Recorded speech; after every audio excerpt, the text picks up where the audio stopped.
200 ans après cette fameuse déclaration des droits de l'homme et du citoyen, des droits de l'homme, il y a encore du boulot.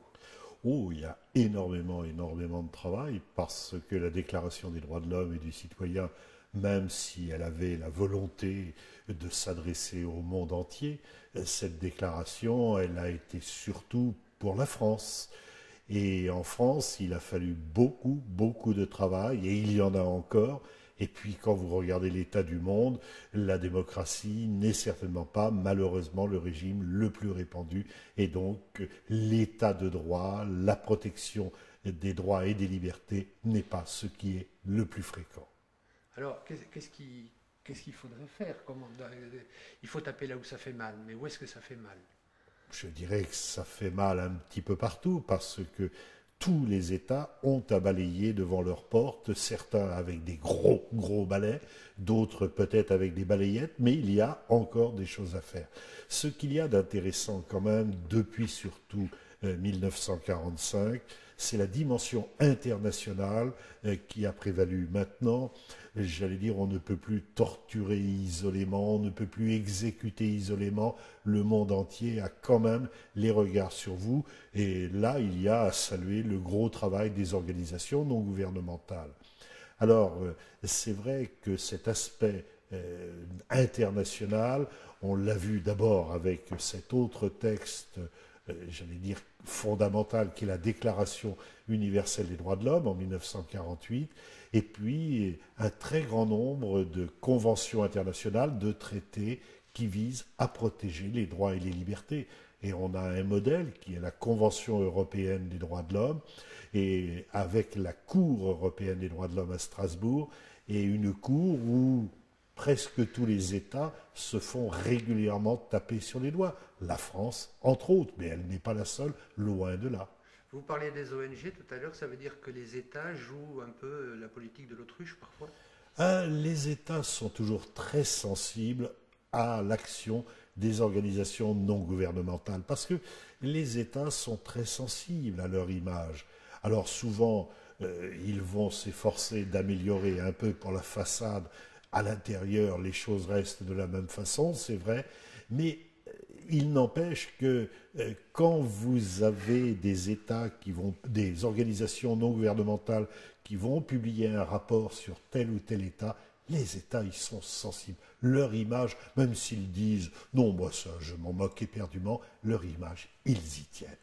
Parce que je me souviens de mon père qui a toute sa vie écrit, fait des lettres pour Amnesty. Il écrivait pour demander la libération d'un prisonnier politique. Vous travaillez sur un cas et c'est en travaillant comme ça qu'on peut élargir et qu'on peut ouvrir briser des verrous. Alors, je dirais, dans le cas d'Amnesty, que vous prenez comme exemple, on travaille en effet sur des cas particuliers, mais on travaille aussi de façon globale. C'est une organisation qui a le rôle d'observateur auprès des organisations internationales. Et il est évident que quand Amnesty International va publier un rapport mondial sur la peine de mort, par exemple, c'est un rapport qui là n'intéresse pas un individu en particulier, mais au contraire l'humanité tout entière. Mais le travail sur tel ou tel individu, on s'est toujours rendu compte que quand le cas d'une personne était connu à l'extérieur, sa situation changeait. Parce que là, les États faisaient attention. Si la personne n'est pas connue, on peut l'exécuter, personne n'en saura rien. Et on a vu souvent des États, justement pour essayer de répondre à des organisations type Amnesty, mettre en place des services pour répondre à ceux qui écrivaient. Si franchement ça leur était totalement indifférent, ils ne dépenseraient pas d'argent à mettre en place des services pour répondre aux gens du monde entier qui écrivent pour obtenir la libération de telle ou telle personne. On parlait un temps de droit d'ingérence, c'est quelque chose qui est indispensable. Alors, c'est indispensable avec le fait que juridiquement, le droit d'ingérence n'est toujours pas quelque chose qui fait partie du droit international, mais on sait très bien que les organisations qui ont été les premières à pratiquer ce droit d'ingérence, on pense à Médecins sans frontières ou Médecins du monde, ces organisations en réalité ont fait progresser les choses. elles ont fait progresser les choses, et maintenant, c'est vrai, il apparaît qu'il est difficile pour les dictateurs du monde entier de pouvoir ignorer absolument ce qui peut exister dans leur propre pays. Et puis, il y a maintenant, même si elle connaît beaucoup de difficultés pour sa mise en œuvre, la Cour pénale internationale. La Cour pénale internationale qui fait qu'un chef d'État n'a plus d'immunité. Il pourra se retrouver devant cette Cour pénale internationale. On peut seulement regretter que jusqu'à maintenant, elle ne se soit inquiétée ou elle n'a travaillé que pour des cas en Afrique, alors qu'il y a passible, je dirais, de cette Cour pénale internationale et des chefs d'État, des chefs de gouvernement dans beaucoup d'autres continents. À côté de chez nous, en France, il y a encore des secteurs où les droits de l'homme sont une douce illusion. Alors, en Europe, je dirais que on a une organisation comme le Conseil de l'Europe qui a fait un très gros travail parce qu'on ne peut être admis au Conseil de l'Europe que si on est une démocratie pluraliste. Et notamment si maintenant on signe la Convention européenne des droits de l'homme et si on ne pratique pas la peine de mort. En Europe, tous les États sont membres du Conseil de l'Europe à deux exceptions près, la Biélorussie ou le Bélarus, où là, on a en Europe encore une dictature, et le Vatican, parce que l'élection du chef du Vatican ne correspond pas, on le sait, au principe de la démocratie pluraliste. Mais c'est en Europe le cas du Bélarus, avec le dictateur Loukachenko, qui est un cas très préoccupant. Et puis, il y a d'autres pays où on voit des régressions. On pense à la Russie actuellement, on pense aussi à un autre pays plus proche encore, qui est la Hongrie, où là, il y a des dispositions qui ont pu être prises pour atténuer l'indépendance de la justice, qui sont inquiétantes. Un exemple? Sur la nomination des magistrats, par exemple. On avait voulu, la Hongrie a été obligée de revenir sur sa décision, on avait voulu avancer l'âge de la retraite. Pourquoi? Pour permettre d'évacuer des magistrats qui étaient trop indépendants. Et on a à cet égard beaucoup d'exemples. Et puis on a dans les pays d'Europe centrale, mais aussi en France, les questions de discrimination, par exemple, à l'égard des Roms, qui sont là aussi des soucis tout à fait majeurs que l'on peut retrouver en Hongrie, en Slovaquie, on a parlé de la France bien sûr, mais dans beaucoup d'autres pays. Et puis, vous avez aussi les violences policières qui continuent à exister dans nombre de pays. Alors, ce sont des dérapages.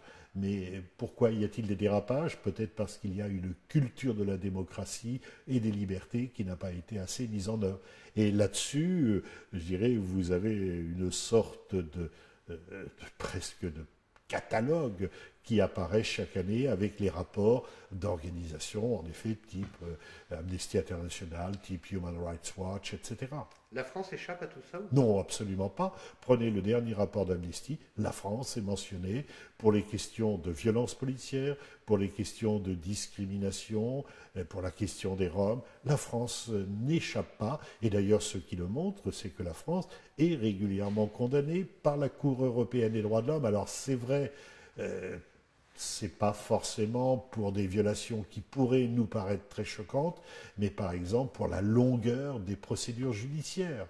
La France, là aussi, ne dépense pas assez pour sa justice. Ce qui est paradoxal, parce qu'on parle toujours de la France comme le pays du droit de l'homme. Oui, alors je pense qu'on a peut-être un ego surdimensionné, et vraiment surdimensionné.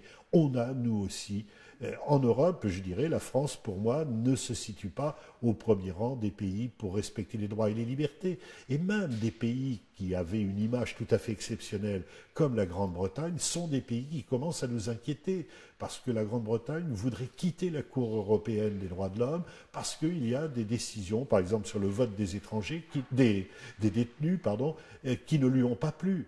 Et la Grande-Bretagne est devenue un pays où les libertés sont en régression. Quand on voit que des jeunes de 10-12 ans peuvent être condamnés par les tribunaux.